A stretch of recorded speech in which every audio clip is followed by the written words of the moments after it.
Good morning, this is Larry Edelson with my Uncommon Wisdom update, video update for Thursday, March 26th. More action in the markets this week, quite an interesting week. If you've been following my issues on Monday and my video issues, we're certainly getting the rally that I had forecast in stocks with a big move up in the Dow. It's a very powerful move with a lot of stocks advancing versus those declining. That's called breadth. The market rally has some decent breadth. I expect it to back and fill a little bit, maybe pull back a little bit, but I remain firmly of the belief that we'll see the Dow head over 10,000 over the next few months.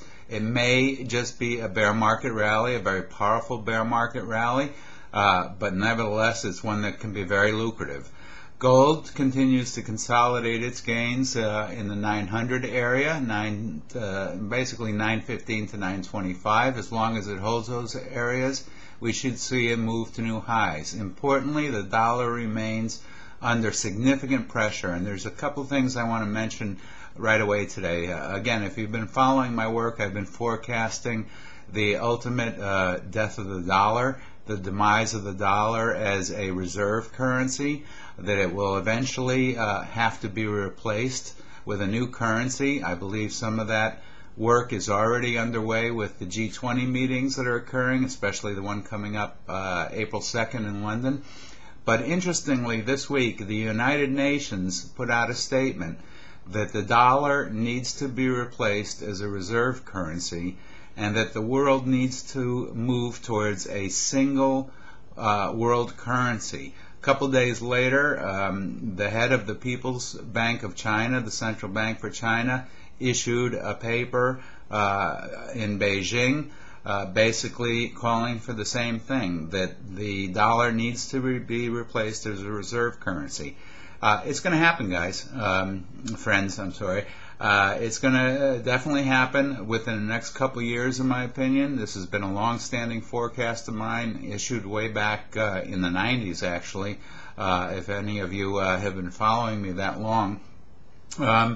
It's just, it's a no-brainer. I mean, the United States is the biggest debtor in the world.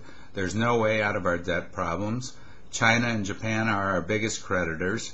The financial meltdown that we've seen over the last few months will not be solved without an entire restructuring of the global monetary system. It'll happen in phases. The first phase is Fed Chairman Ben Bernanke is going to depress the value of the dollar deliberately by printing money. He has no other choice. There's just too many commitments out there and too many bad debts. The Treasury cannot fund all the promises it's made, so the Federal Reserve will have to print money. That's phase number one.